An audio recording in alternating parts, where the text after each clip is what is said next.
Are you a parent who feels like you've tried everything to help your child, from diet changes to therapy to medication, but nothing seems to provide lasting relief?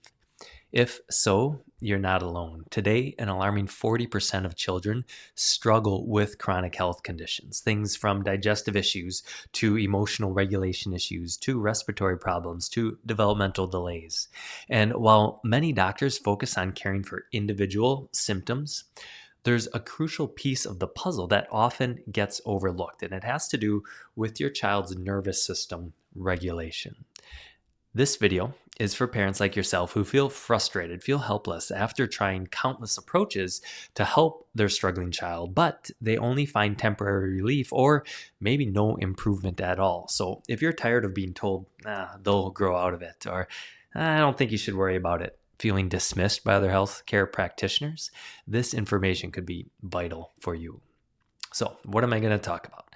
In this video, we're going to explore how a dysregulated nervous system could be actually the root cause of your child's ongoing health issues. And more importantly, how neurologically focused chiropractic care can help restore balance and unlock your child's natural healing potential. I want to share with you a quick story to begin. And this is a story of Brian, who came to see us when he was 13 years old. I'm going to show you his scans here. We'll go over these a little bit more in a moment, but ultimately what it came down to was his nervous system was very dysregulated. Now, when parents brought him in to see us, one of the biggest struggles for Brian was sleep. He often woke up at 4:30 every morning. And once he started going for the day, you could see this anxiety, this like jitteriness through his body. When he went to OT, parents said he would kind of crawl along the bottom of this ropes course, but never really make progress because he wasn't connected with his gross motor skills. At school, teachers gave the example of he could never write a 3 because his fine motor was off. Not only was his nervous system revved up in a stress mode, but it started to affect his respiration and his breathing as well. Whenever he would play with cousins, he would have an asthma attack. So parents brought him in to see us, and what we looked for is, instead of bucketing those into, you see the pulmonologist for your asthma, you see the OT, you see the PT, you see the sleep doc, what we started to look for is a common underlying factor, and it had to do with Brian's nervous system. What we found through our neurological scans is that his nervous system was stuck in fight-flight mode. And what was happening is, you can see on this first scan here, on this scan, what we're looking for are white bars. And from level 1, you can see no white bars. Green's mild, blue's moderate, red's severe, and black is past severe. So he came to see us in a state of all stuck stress in his body. So no wonder it could never relax and never calm down. Once we started adjusting him, one of the first things parents noticed is that he started sleeping better. They said for the first time ever, he actually had to be woken up before school, and he was still sound asleep when it was ready to get going to get out the door. He started sleeping in routinely till 7 o'clock, 7:30 instead of 4:30. In OT, suddenly, as his nervous system freed up, as he had better connection to his body, they said he started to climb to the top of this ropes course. In PT, and in school, they started, Brian's starting to be able to write better. He wrote a 3 for the first time.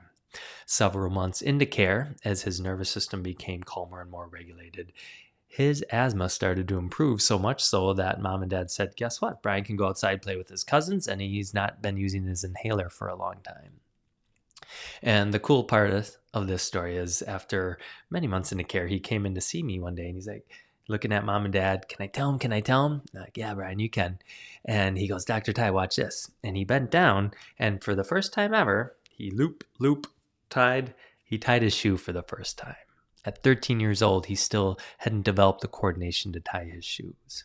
So why this happened was not because we treated these things as individual buckets, is because we looked at his nervous system as a whole.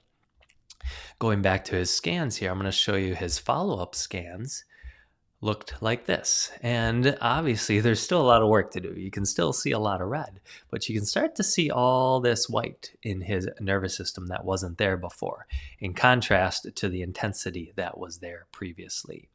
So, what happened is his nervous system on this scan was stuck in fight or flight. It was stuck in a dysregulated mode, which made it impossible for his body to start to heal, to start to rest, to start to develop and get back on track. If he couldn't have sound sleep, no wonder nothing else would go smoothly.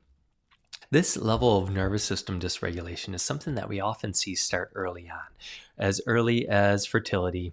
Most commonly, we see something with labor and delivery, and even into early childhood. Stress early on for your child might have looked like colic or reflux, maybe not rolling smoothly to one side, always being a little more fussy, maybe having to be held and rocked constantly. As a toddler, this might go into things like big tantrums and big meltdowns. If the nervous system is stuck in dysregulation, we see things immune wise related to chronic ear infections, always sick, always stuffy, always plugged up, maybe swollen tonsils, swollen adenoids, things that always get stuck in lungs. So, RSV, bronchitis, pneumonia. It just feels like there's a weak point in your child's immune system. On the emotional side, maybe it's big immune swings, anxiety might start to develop a little later on. Things like sensory processing issues often start to show up in toddlerhood and they become more evident in grade school. Your kiddo's trying to go to a birthday party, but it's too overwhelming. They need the tags on their clothes or the seams on their socks lined up just right.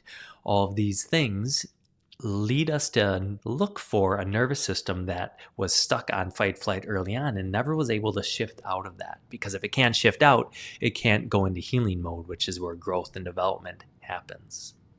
So if these things resonate with you, what you may have done is gone to OT, you've gone to speech, you've tried diet changes or detoxes to try to help with gut, digestion, immune concerns. And if you found success, awesome. Odds are, if you're watching this, you feel like something is still stuck, something's missing, or maybe your kiddo was progressing and now they've plateaued, even though you've been at it for a couple years. So, what I'm saying in this is those other approaches aren't necessarily bad. We love natural and holistic care as we do a medicine free approach to healthcare in our office. But if you find you've been working your butt off in exploring all those options and you feel stuck, odds are it's because your child's nervous system is stuck in fight or flight mode. And if it's stuck, you can try really hard to try to change the outside environment, but it's not going to make the shift you're really looking for. And this is where neurological focused chiropractic really comes into play, is if we were to do a scan on your child and we saw these stuck patterns that we saw with Brian, we would know that you've probably been trying to roll a boulder up a hill by yourself. And if we can clear out that stuck stress, now we can put your child's your nervous system in a state for healing, for growth and development, and all the things you've been doing start to become more effective and easier.